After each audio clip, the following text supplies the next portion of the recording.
اے محبوب صلی اللہ علیہ وآلہ وسلم، کیا تم نے ایسے لوگوں کی طرف نہیں دیکھا کہ جو دعوے دار تو اس بات کے ہیں کہ وہ ایمان لاتے ہیں اس بات کے اوپر جو اے نبی تمہاری طرف نازل ہوئی ہے، یعنی قرآن، یعنی دعویٰ کرتے ہیں لیکن اندر سے وہ بے ایمان ہیں۔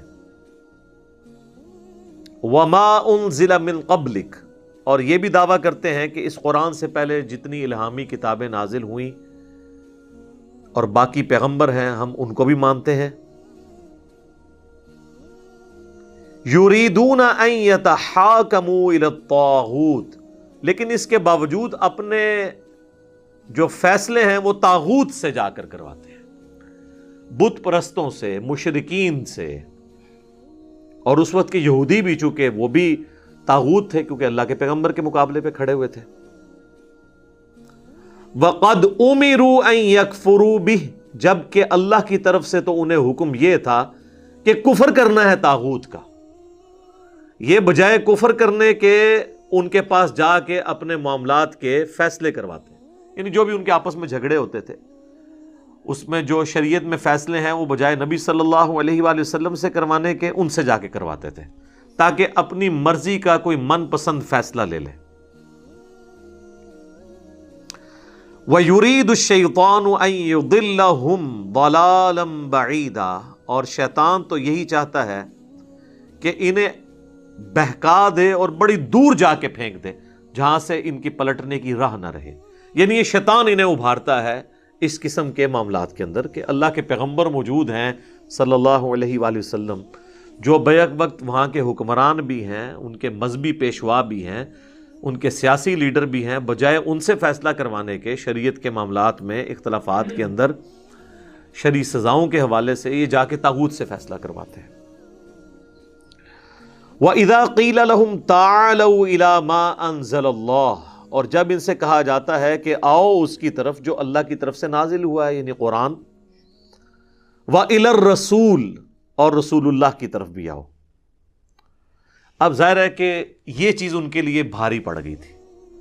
آج کی ڈیٹ میں کسی بڑی شخصیت کو ماننا بہت آسان ہے جب وہ دنیا میں موجود نہ ہو، کیونکہ یہ ایک انسانیت کی انسٹنکٹ ہے کہ جب کوئی دنیا سے انسان چلا جاتا ہے نا تو اس کی شخصیت بہت بڑی ہو جاتی ہے۔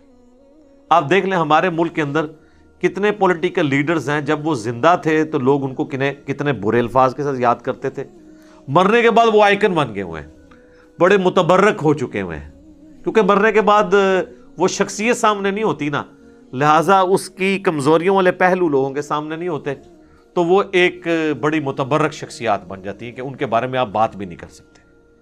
حتیٰ کہ آج کے دور میں یہ پاسبل ہی نہیں کہ آپ پاکستان کے اندر رہتے ہوئے ڈاکٹر اقبال سے کسی معاملے میں اختلاف کر لیں یا محمد علی جناح سے اختلاف کر لیں۔ ظاہر ہے وہ پیغمبر تو نہیں تھے، ان سے بھی مسئلے مس ہینڈل ہوئے ہیں، لیکن لوگ اس کو بڑا برا سمجھتے ہیں، اور مذہبی پیشواؤں کو تو آپ چھوڑ دیں، ان کے بارے میں کوئی تصور بھی نہیں کر سکتا۔ تو یہ بیسک ہیومن انسٹنکٹ ہے کہ جب انسان سامنے ہو۔ اس کا دوسرا پہلو یہ ہے کہ بڑے سے بڑا انسان، خواہ وہ پیغمبر ہی کیوں نہ ہو، جس کے پیچھے اللہ کھڑا ہے، وہ جب ایز اے شخصیت سامنے ہوتا ہے نا تو شیطان اس شخصیت کے بارے میں بھی دل میں وسوسے ڈالنا شروع کر دیتا ہے۔ قرآن میں کئی جگہ نہیں آیا، یہ کہتے ہیں یہ کیسا پیغمبر ہے کہ بازاروں میں چلتا ہے، شادیاں کرتا ہے، آسمان سے کوئی فرشتہ اس کے اوپر نازل کیوں نہیں ہوا، دیکھنے میں تو ہماری طرح کا ہی ہے، ہمارے بھی دو ہاتھ ہیں، اس کے بھی دو ہاتھ ہیں، ہم اس کی پیروی کیوں کریں؟ چونکہ نبی الاسلام ایسے شخصیت سامنے تھے۔ جب شخصیت سامنے ہوتی ہے نا تو خام خواہ نیگیٹو پہلو سامنے آنا شروع ہو جاتے ہیں جن کا کانٹیکسٹ بعض اوقات ڈیفرنٹ ہوتا ہے۔ نبی الاسلام کسی معاملے میں بعض اوقات غصے کے عالم میں بیٹھے ہیں، جلال کی حالت میں، اور آپ نے کسی کے بارے میں کوئی ایسی ورڈک دے دی ہے اور آنے والے شخص کے دل میں ایسا میل آ گیا کہ یہ کس طریقے سے گفتگو ہو رہی ہے۔ ہو سکتا ہے آپ علیہ السلام جس شخص سے گفتگو کر رہے ہیں اس سے آپ کی فرینکنس ہو، یا آپ علیہ السلام کے ساتھ جو گفتگو میں جو الفاظ کا چناؤ ہے وہ اس لیول کا ہو کہ وہ عام بندے کے لیے تو شاید ایکسیپٹیبل نہ ہو لیکن اس کے لیے ایکسیپٹیبل ہو۔ تو یہ پاسبلٹی، اس قسم کی کئی مثالیں احادیث کے اندر موجود ہیں، میں آج اس طرف جانا نہیں چاہتا۔ تو شیطان پھر طرح طرح کے وسوسے دل میں ڈالتا ہے۔ اسی لیے سورہ الحجرات میں آیا نا کہ آپ نے بہت زیادہ گمان سے بچنا ہے، جب تک آپ کے پاس کوئی سالڈ ریزن نہیں ہے۔ خام خواہ آپ اگر ظن کی پیروی کرنا شروع کریں گے تو معاملات کہاں سے کہاں تک نکل جائیں گے۔ آپ دیکھ لیں بخاری مسلم میں آتا ہے کہ سیدہ عائشہ کے اوپر جب تہمت لگی تو نبی علیہ السلام نے آلموسٹ 40 دن تک وحی کے نزول کا انتظار کیا ہے۔ حالانکہ آپ علیہ السلام اگر ایک فیصلہ اپنی طرف سے خود بھی سنا دیتے تو سب کے لیے سیٹسفیکٹری ہوتا، لیکن خطرہ تھا کہ جو پھر منافقین ہیں یا کمزور ایمان والے لوگ ہیں وہ یہ کہتے ہیں کہ جب اپنے گھر کی بات آئی ہے تو اس نے خود ہی ڈیسیژن سنا دیا ہے۔ تو نبی علیہ السلام نے اللہ کی وحی کا انتظار کیا ہے۔ ایک پوری دردناک حدیث ہے جس پہ میری الگ سے ایک ویڈیو بھی ریکارڈ ہے، حدیث افک لکھیں یوٹیوب کے اوپر تو وہ تفصیلی ویڈیو آپ کے سامنے آ جائے گی، جس میں نے ورڈ بائی ورڈ وہ حدیث پڑھ کے سنائی ہے سیدہ عائشہ پہ وہ کتنا مشکل وقت تھا سلام اللہ علیہا اور رضی اللہ تعالی عنہا۔ تو یہ پیغمبر جب ایز اے شخصیت سامنے ہوتے ہیں نا تو پھر بعض اوقات شیطان ایسے پہلو بھی اجاگر کرتا ہے کہ دل میں وسوسے آتے ہیں، اور جب پیغمبر یا کوئی بڑے سے بڑا انسان سامنے موجود نہیں ہوتا نا پھر وہ اتنا بڑا ہو جاتا ہے کہ اس کے بارے میں پازیٹیو چیزیں زیادہ پریویل کرتی ہیں، ایک نیچرل چیز ہے۔ اب منافقین کا مسئلہ یہ تھا کہ نبی علیہ السلام ان کے سامنے شخصیت کے طور پہ بھی تھے، اس لیے حضور کی شخصی اطاعت ان کے لیے بڑی تکلیف دہ چیز تھی۔ تو یہ اللہ نے ذکر کیا کہ جب انہیں کہا جاتا ہے نا کہ اللہ کی کتاب کی طرف آؤ اور رسول اللہ کی طرف آؤ، رأیت المنافقین یصدون عنک صدودا، تو اے نبی تم دیکھو گے ان منافقین کی طرف کہ وہ تم سے جو ہے نا روگردانی کریں گے۔ اب یہاں اسپیسیفکلی حضور علیہ السلام کے بارے میں آیا سنگولر کے سیغے سے کہ قرآن کے لیے تو شاید پھر بھی تیار ہو جائے لیکن تمہاری طرف آنے سے اے نبی روگردانی کریں گے، وہ ان کو ہضم نہیں ہوتا۔ پروفیشنل جیلسی بھی تھی، ظاہر ہے یہودی تھے، امید لگائے بیٹھے تھے بنی اسرائیل میں آخری پیغمبر آئیں گے، وہ آ گیا ان میں جن کو وہ کچھ سمجھتے ہی نہیں تھے اور کہتے تھے یہ تو امی ہیں، ان پڑھ جاہل لوگ ہیں، ان کی تو اوقات ہی کوئی نہیں ہے، یعنی جن سے اتنی نفرت کرتے تھے ان میں ایک پیغمبر ایسا آ گیا کہ جو ان کو ماننا پڑ گیا۔ تو پھر ظاہر ہے کہ ایک آپ نے اتنے عرصے سے ایک ڈاکٹرن کھڑی کی، ایک نیریٹو بنایا، اب جب آپ کو اس نیریٹو کے الٹ چلنا پڑے تو ظاہر ہے پھر ایک مشکل کام ہے۔ فَكَيْفَ إِذَا أَصَابَتْهُمْ مُصِيبَةٌ، تو پس کیا حال ہوتا ہے کہ جب انہیں کوئی تکلیف آتی ہے، وقتی طور پہ بعض اوقات اللہ کی طرف سے گرفت آ جاتی تھی ان کے اوپر۔ صحیح بخاری مسلم میں موجود ہے کہ نبی علیہ السلام کی موجودگی میں چھوٹے چھوٹے عذابات بھی آئے ہیں تاکہ لوگ اللہ کے نبی کی طرف متوجہ ہوں۔ بما قدمت ایدیہم، اس کے سبب جو انہوں نے اپنے اعمال آگے بھیجے ہیں۔ تو جب ان کو تکلیف آتی تھی تو ظاہر ہے آج بھی تکلیف آتی ہے تو لوگ جا کے دعائیں کرواتے ہیں بزرگوں سے، تو پھر کیا کرتے تھے وہ ثم جاؤک یحلفون، تو وہ قسمیں اٹھاتے ہوئے اے نبی تمہارے پاس آ جاتے ہیں۔ قسمیں کیوں کھاتے ہیں؟ یہ بات یاد رکھیے گا، جو بندہ جھوٹا ہوتا ہے اور اس کے دل میں چور ہوتا ہے تو لا محالہ اس کو قسم اٹھا کے اپنی بات میں وزن پیدا کرنا پڑتا ہے، کیونکہ دلیل میں تو وہ قائل کر نہیں سکتا۔ اللہ دی قسمیں انج نہیں ہے، اللہ دی قسمیں انج نہیں ہے، یہ ادھر بھی دیکھ لیں آپ۔ پھر قسمیں اٹھاتے ہوئے آتے ہیں، حالانکہ پیچھے پورا کریکٹر ہے کہ جا کے طاغوت سے فیصلے کروا رہے ہیں، نبی علیہ السلام کو اگنور کر رہے ہیں۔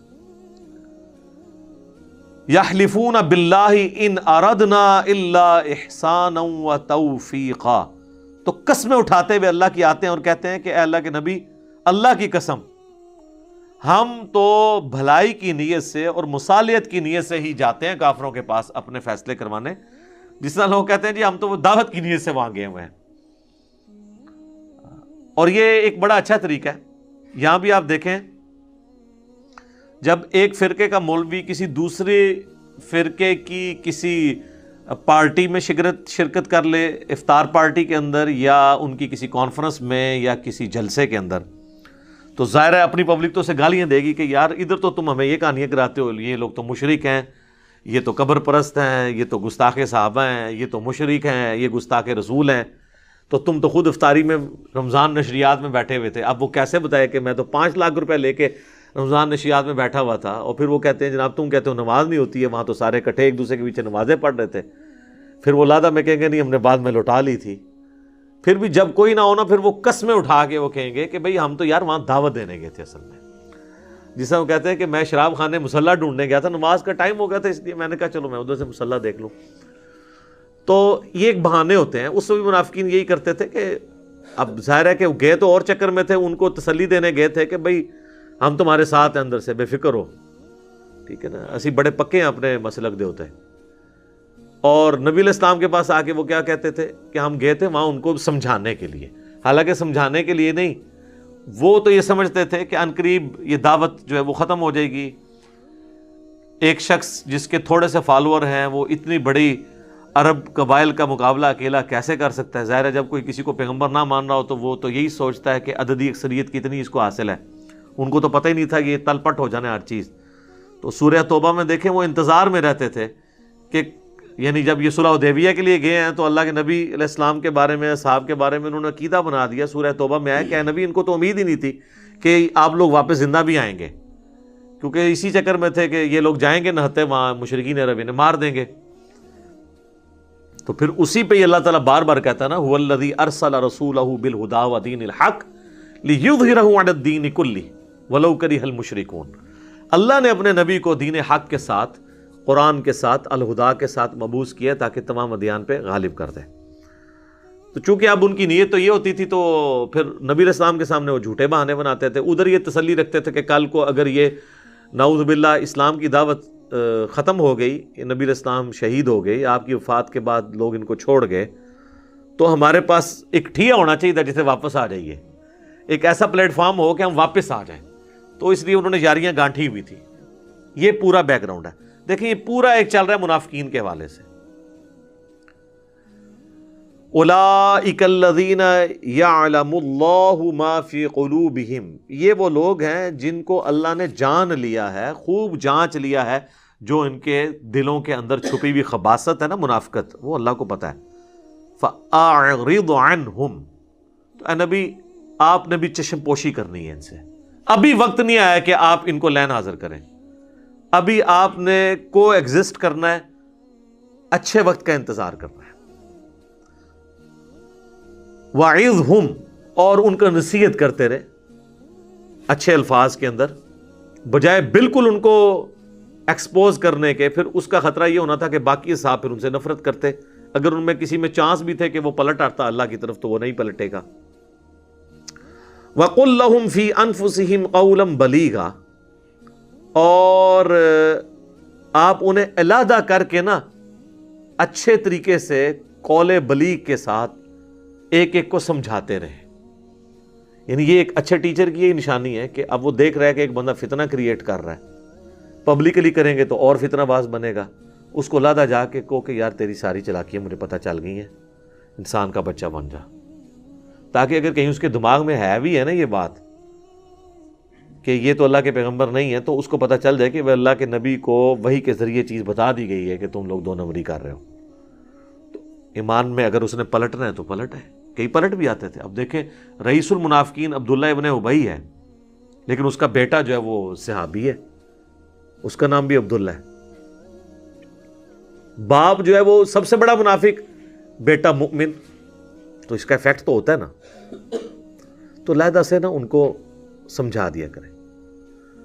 اب آ رہی ہے میرے بھائیوں وہ آیت، آپ دیکھیں کہ یہ پورا کانٹیکسٹ آیت نمبر 60 سے شروع ہوا ہے سورۃ النساء کی، کہ منافقین اپنے فیصلوں کے لیے طاغوت کے پاس جاتے تھے، یعنی یہودیوں کے پاس، اور ان کے سامنے جا کے کہتے تھے کہ ہم اوپر سے تو مسلمان ہوئے ہیں لیکن اندر سے تمہارے ساتھ ہیں، تاکہ کل کو اگر نعوذ باللہ اسلام کی دعوت ناکام ہوئی تو ان کے پاس واپسی کا کوئی پلیٹ فارم موجود ہو. اور نبی علیہ السلام کے سامنے آ کے وہ اللہ کی قسمیں کھا رہے ہیں کہ نہیں ہم تو وہاں دعوت دینے کے لیے گئے تھے. یہ ساری آیات آپ نے سن لی، سورہ النساء کی آیت نمبر 60 سے لے کر 63 تک. اب اس کانٹیکسٹ میں یہ آیت آ رہی ہے 64، منافقین کے بارے میں، کلمہ گو مسلمانوں کے بارے میں جو قانوناً صحابی بھی تھے، کیونکہ باقیوں کو تو نہیں پتا تھا کہ انہوں نے اندر سے ایمان قبول کیا یا نہیں. حتیٰ کہ بخاری اور مسلم دونوں میں آتا ہے کئی بار حضرت عمر نے اجازت مانگی عبداللہ ابن ابی کے بارے میں کہ یا رسول اللہ اجازت دیں اس کی میں گردن کاٹ دوں. یعنی اگر حضرت عمر کو یہ سمجھ آ رہی تھی کہ یہ اوپر سے کلمہ گو ہے اندر سے منافق ہے، تو نبی علیہ السلام کو نہیں پتا تھا. آپ علیہ السلام کو بھی اسیسمنٹ سے پتا تھا. اس کے جواب میں اللہ کے نبی علیہ السلام نے کیا فرمایا؟ بخاری اور مسلم دونوں میں حدیث ہے، آپ نے فرمایا چھوڑ دو عمر، لوگ کہیں گے یہ اپنے صحابہ کو قتل کرواتا ہے. یعنی نبی علیہ السلام نے عبداللہ ابن ابی اور منافقین کو بھی صحابی کہہ دیا. یہ الارمنگ پوائنٹ ہے. میں اس کی انجینئرنگ نہیں کرتا، پھر آپ لوگوں کو برا لگے گا. کہ کلمے کا احترام ہوتا تھا کہ ٹھیک ہے اوپر سے کلمہ پڑھا ہے نا، تو لوگ کہیں گے یہ صحابہ کو قتل کرواتا ہے. حتیٰ کہ بخاری مسلم میں آتا ہے کہ نبی صلی اللہ علیہ وآلہ وسلم نے اسی عبداللہ ابن ابی کا جنازہ بھی پڑھایا، اپنا کرتا کفن کے طور پہ اسے دیا، اپنے مبارک ہاتھوں سے قبر میں اتارا. یہ کہانی شریف نہیں ہے، بخاری مسلم میں. اپنا لعاب دہن اس کے منہ میں ٹپکایا. تو آپ کی نظر میں تو شاید اتنا کچھ کرنے کے بعد اس کی بخشش ہو جانی چاہیے، لیکن قرآن میں اللہ تعالیٰ نے سورہ التوبہ میں فرمایا آپ 70 دفعہ بھی ان کے لیے دعا کریں نا، ہم نے ان کی مغفرت نہیں کرنی، ہم نے انہیں معاف نہیں کرنا، کیونکہ یہ اللہ اور اس کے رسول کے دشمن ہے. اور اے نبی آمدہ سے نہ تو آپ نے کسی منافق کا جنازہ پڑھانا ہے، نہ اس کی قبر پہ جا کے کھڑے ہونا ہے. بین کر دیا اللہ نے. تو یہ پورا کانٹیکسٹ وہ چل رہا ہے کہ منافقین اپنے فیصلوں کے لیے بعض اوقات اپنی مرضی کا فیصلہ لینے کے لیے اگرچہ حاکم کے طور پر، پولیٹیکل لیڈر کے طور پر، ایک دینی لیڈر کے طور پر بھی اور پیغمبر کی حیثیت سے نبی علیہ السلام کو مانتے تھے، اس کے باوجود جب اپنی مرضی کا فیصلہ لینا ہوتا تھا یہودیوں کے علماء کے پاس جا کے فیصلہ کرواتے تھے. پیغمبر کی موجودگی میں مولویوں کا کیا کام ہے کہ آپ جا کے ان سے فیصلے کروائیں؟ اور پھر آ کہتے تھے نہیں یا رسول اللہ ہم تو وہاں پہ گئے تھے ایک افہام و تفہیم پیدا کرنے کے لیے، ان کو دعوت دینے کے لیے. اور اللہ تعالیٰ ہمارا ہے وہ جھوٹی قسمیں بھی کھاتے ہیں. اب اس پورے کانٹیکسٹ میں سورہ النساء کی آیت نمبر 60 سے لے کر 63 تک کے یہ وہ آیت آ رہی ہے، آیت نمبر 64 اور 65، جس کی بنیاد پہ ایک من گھڑت گستاخانہ عقیدہ نبی علیہ السلام کے بارے میں ان لوگوں نے، خصوصاً بریلوی اور اہل تشیع مکاتب فکر کے لوگوں نے کر دیا، اور اس عقیدے کا باقی امت کو پابند کرنے کی کوشش کی. ایون دیوبندیوں کا بھی کسی حد تک یہی عقیدہ ہے سوائے اہل حدیث کے، اور لوگوں کو پابند کیا کہ جو اب اس کو نہیں مانے گا نا وہ گستاخ رسول ہو جائے گا.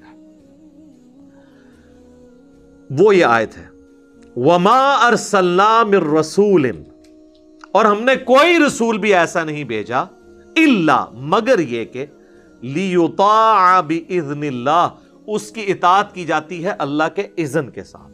یعنی وہ رسول خود نہیں کلیم کر رہا ہوتا اپنی اطاعت، آن دا بہاف آف اللہ وہ لوگوں سے کہتا ہے کہ میری اطاعت کرو، کیونکہ شریعت جو ہے یہ نازل اللہ نے کی ہے.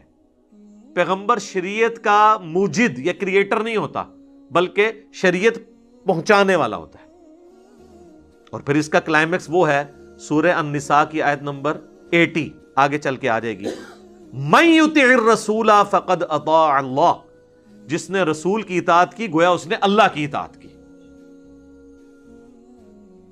پھر سورہ آل عمران میں بھی آیت گزری ہے قُلْ إِن كُنتُمْ تُحِبُّونَ اللَّهَ فَاتَّبِعُونِي يُحْبِبْكُمُ اللَّهُ. یہ بھی یہودیوں کے کانٹیکسٹ میں تھی. اے نبی تم فرما دو کہ بالفرض اگر تم اللہ سے محبت کرتے ہو نا، اے یہودیوں کہتے ہو ہم اللہ کے چہیتے ہیں، پھر تمہیں میری اتباع کرنی ہوگی.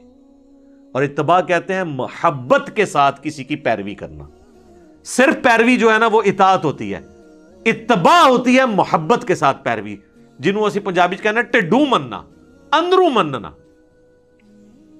پھر اللہ تعالیٰ تم سے محبت کرے گا، یحببکم اللہ ویغفر لکم ذنوبکم، اور تمہارے گناہوں کو بھی بخش دے گا، جو اندر سے رسول اللہ کے ساتھ محبت رکھتے ہوئے اتباع اور اطاعت اختیار کریں گے. تو یہاں پہ کہا جا رہا ہے کہ کوئی رسول بھی ایسا نہیں آیا کہ مگر یہ کہ اس کی اطاعت کی جاتی تھی اللہ کے اذن کی وجہ سے. یعنی تمام پیغمبروں کا یہی سٹیٹس تھا. وَلَوْ أَنَّهُمْ إِذْ ظَلَمُوا، اور اے نبی جب انہوں نے یہ ظلم کر ہی لیا تھا، یہ پاسٹ ٹینس کا صیغہ ہے، ماضی کی بات ہو رہی ہے، جس کا کانٹیکسٹ سورہ نساء کی آیت نمبر 60 سے سٹارٹ ہوا ہے کہ یہ طاغوت سے جا کے فیصلے کرواتے تھے منافقین. تو اے نبی اگر انہوں نے یہ حرکت کر ہی لی ہے اور انہوں نے یہ ظلم کیا اپنی جانوں پر کہ آپ پولیٹیکل لیڈر کی حیثیت سے، دینی پیشوا کی حیثیت سے پیغمبر کی حیثیت سے ان میں موجود ہیں اور یہ اوپر سے کلمہ گو بھی ہیں، اس کے باوجود جا کے یہود کے علماء سے فیصلے کرواتے ہیں طاغوت سے. اگر انہوں نے اب ظلم کر ہی لیا تھا اور آ کے جھوٹی قسمیں کھا رہے ہیں کہ ہم تو وہاں گئے تھے افہام و تفہیم کے لیے، چلے اب یہ جرم انہوں نے کر ہی لیا انفسہم، اپنی جانوں پر، ولو انہم اذ ظلموا انفسہم، اپنی جانوں پہ انہوں نے جو ظلم کر لیا، جاؤکا، اب انہیں چاہیے کہ وہ آپ کے پاس حاضر ہو جائیں. کس لیے؟ یہ حقوق العباد کا بھی معاملہ ہے نا، اللہ کے نبی کا بھی تو حق ہے نا. تو پہلے اللہ کے نبی سے آ کے معافی مانگے، ان کے ساتھ غداری کی ہے، کیونکہ تم انصار اللہ ہو نا، اللہ کے دین کے مددگار ہونا اس پیغمبر کے ساتھ مل کے، تو پیغمبر کے ساتھ جو لیڈر بھی ہے تمہارا، اس کے ساتھ غداری کی ہے. آؤ ان کے سامنے، فاستغفر اللہ، اور آ کے اللہ سے توبہ کرو. اور صرف اللہ سے توبہ کافی نہیں ہے، واستغفر لہم الرسول، رسول اللہ بھی تمہارے لیے استغفار کریں، یعنی سفارش کریں، شفاعت کریں کہ اے اللہ ٹھیک ہے انہوں نے مجھ سے بھی معافی مانگ لی ہے، یہ شرمسار ہیں، ان کو معاف کر دیں. نبی کی شفاعت بھی ہو. لَوَجَدُ اللَّهَ تَوَّابًا رَحِيمًا، تو یہ ضرور اللہ کو توبہ قبول کرنے والا اور رحم فرمانے والا پائیں گے. اس کو پکڑ کے انہوں نے آج کی ڈیٹ میں لگا دیا اور کہا جی جا کے قبر رسول سے جا کے اپنے نا گناہ معاف کروائیں. اندازہ کرے کہاں سے بات اٹھائی. میں اس کی پوری ڈیٹیل انجینئرنگ انشاءاللہ کروں گا، باقی اب ساری گفتگو اسی کے اوپر ہے. اب اس کے اوپر اللہ تعالیٰ کی طرف سے ایک یونیورسل ٹروتھ آ رہا ہے آیت نمبر 65 میں، فَلَا وَرَبِّكَ، اے نبی مجھے قسم اس بات کی کہ میں تیرا رب ہوں. یہ ہے اظہار محبت. لا یؤمنون، یہ کبھی بھی ایمان والے نہیں ہو سکتے، چاہے یہ کلمہ گو ہوں، اہل قبلہ ہیں، تمہارے ساتھ نمازیں پڑھتے ہیں، قانوناً صحابہ بھی ہیں، لیکن اندر سے انہوں نے منافقت والا رویہ اختیار کیا ہوا ہے، یہ کبھی مومن نہیں ہو سکتے. حتی یحکموک فیما شجر بینہم، یہاں تک کہ یہ آپ کو حاکم، جج، قاضی تسلیم نہ کر لیں اپنے جھگڑوں میں. اور صرف قاضی تسلیم نہیں کرنا، ثم لا یجدوا فی انفسہم حرجا، اس کے بعد اگر آپ کوئی فیصلہ کر لیں، کوئی فیصلہ فرما دیں، تو یہ اپنے دل میں بھی اس کے خلاف کوئی تنگی نہ پائیں کہ جی چلو اب پیغمبر ہیں ہم بات مان لیتے ہیں، لیکن دل مطمئن نہیں ہے، ہمارے ساتھ زیادتی ہو گئی ہے، نعوذ باللہ. نہیں، مومن نہیں ہوں گے. ثم لا یجدوا فی انفسہم حرجا، حرج بھی نہ دل میں پائے، مما قضیت، جو تم نے اے نبی فیصلہ کر دیا، ویسلموا تسلیما، اور سر تسلیم خم نہ کر لیں، اس وقت تک یہ مومن ہی نہیں ہو سکتے. کیا اظہار محبت ہے اور کیا قیامت مضمر ہے اس کے اندر. اس کانٹیکسٹ میں صحیح بخاری اور مسلم دونوں میں حدیث ہے کہ حضرت زبیر رضی اللہ تعالیٰ عنہ اور ایک انصاری صحابی کا جھگڑا ہو گیا پانی کھیتوں کو لگانے کے معاملے میں. نبی علیہ السلام نے وہ جھگڑا جب سنا تو حضرت زبیر کے حق میں فیصلہ کیا. اب وہ ہے صحابی تھا اور منافق بھی نہیں تھا، انصاری تھا، مومن تھا، لیکن اس کے زبان سے یہ الفاظ نکلے کہ نبی علیہ السلام نے اس لیے حضرت زبیر کے حق میں فیصلہ کیا کہ یہ ان کے پھوپھی کا لڑکا ہے، نعوذ باللہ. اب تو یہ سیدھی سیدھی منافقانہ اپروچ تھی. اس کانٹیکسٹ میں پھر اللہ تعالیٰ نے کہا کہ اگر کسی کے دماغ میں وہ کیڑا ہے نا کہ وہ اس قسم کی حرکتیں کر کے بھی رسول اللہ کے فیصلے پر اعتراض کرنے کے باوجود مومن رہ سکتا ہے، وہ مومن کوئی نہیں ہے جب تک دل سے تسلیم کر کے سر تسلیم خم نہ کر دے. اگر دل میں بھی تنگی آئی، ایمان فارغ. اچھا، اس کانٹیکسٹ میں ایک جعلی واقعہ ہے جو تفسیر ابن کثیر سے لوگ کوٹ کرتے ہیں، لیکن حافظ ابن کثیر نے ساتھ لکھا ہوا ہے کہ جعلی ہے واقعہ، کہ جی ایک مومن تھا، اوپر سے اندر سے منافق تھا، اس نے نبی علیہ السلام سے فیصلہ کروایا تو حضور نے یہودی کے حق میں فیصلہ کر دیا اور مسلمان کے حق میں نہیں کیا. وہ حضرت ابو بکر کے پاس آیا، انہوں نے بھی کہا کہ رسول اللہ نے جب فیصلہ کیا تو میں کون ہوتا ہوں. پھر وہ حضرت عمر کے پاس گیا تو حضرت عمر نے کہا کہ اچھا تھوڑی دیر ٹھہر. اندر گئے، تلوار لے کے اس کا گردن کاٹ دی، اور اس کی بنیاد کے اوپر یہ پورا جو ملک کے اندر ہنگامہ کھڑا کرتے ہیں نا کہ آپ قانون کو خود ہاتھ میں لیں اور جس کو آپ سمجھتے ہیں نا گستاخ رسول ہے اسے کاٹ دیں، لیکن اس میں ایک شرط ہے جو اندر چھپی ہوتی ہے کہ وہ آپ کے فرقے کا نہیں ہونا چاہیے. یعنی اشرف علی تھانوی رسول اللہ کو ماننے والے کو کاٹ دینا ہے آپ نے، چشتی رسول اللہ والے کو کہنا ہے معرفت کی بات ہے. اور چشتی رسول اللہ والی جو پارٹی کے خلاف کوئی پارٹی ہے تو وہ چشتی رسول اللہ والے کو کاٹ دے اور اشرف علی رسول اللہ کہنے والے کے بارے میں صرف نظر کرے. ساری فرقہ واریت کی جنگ ہے، اور یہ دونوں آپس میں مل کے ایک دوسرے کے ساتھ کو ایگزسٹ کریں، اور غلام احمد قادیانی دجال کے ماننے والوں کو کاٹنا شروع کرتے ہیں. دعوت کہیں بھی آپ کو نظر نہیں آئے گی، اور نام لیتے ہیں ختم نبوت کے. یہ جتنی تحریکیں ہیں یہ ختم نبوت تحریکیں نہیں ہیں. ختم نبوت تحریک وہ ہوگی جو قادیانیوں کو بھی غلط کہے گی اور چشتی رسول اللہ اور اشرف علی رسول اللہ پڑھوانے والوں اور ان کو انڈورس کرنے والوں کو بھی کٹہرے میں لا کے کھڑا کرے گی. یہ نہیں ہے کہ وہ لوگ بزرگیاں ویل کریں اور ان کو آپ جو ہے وہ کافر کافر کہہ کے تو اس بنیاد کے اوپر چندے اکٹھے کرتے رہیں. لہٰذا میں ان تمام تحریکوں کو کہتا ہوں یہ اینٹی قادیانی تحریکیں ہیں.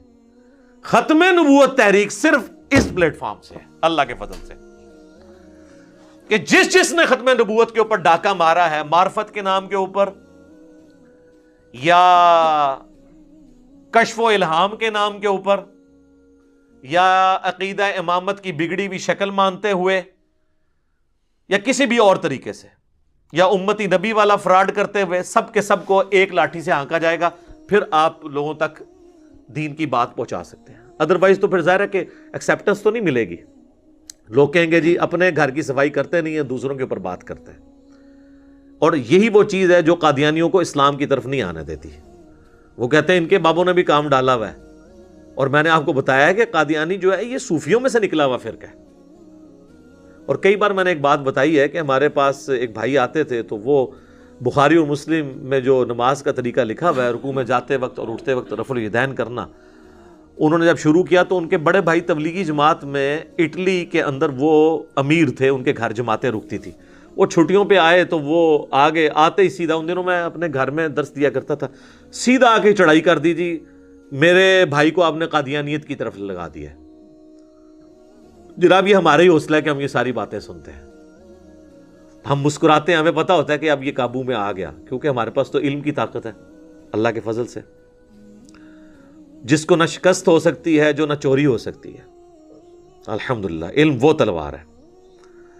تو میں تسلی سے بات سنی، میں نے کہا میرے بھائی میں آپ کے ساتھ پوری ہمدردی کرتا ہوں، ہمارے گھر کے قریب یہ قادیانیوں کی عبادت گاہ ہے تو ہم سارے اٹھ کے چلتے ہیں وہاں جا کے دیکھتے ہیں. اگر قادیانی آپ کے طریقے کے مطابق نماز پڑھ رہے ہوئے یعنی حنفی طریقے پہ بغیر رفع الیدین کے تو وہ آپ میں سے نکلا ہوا فرقہ ہے، اور اگر وہ رفع الیدین کے ساتھ پڑھ رہے ہوئے تو پھر آپ ہمارے کھاتے میں اسے ڈال دیجئے گا.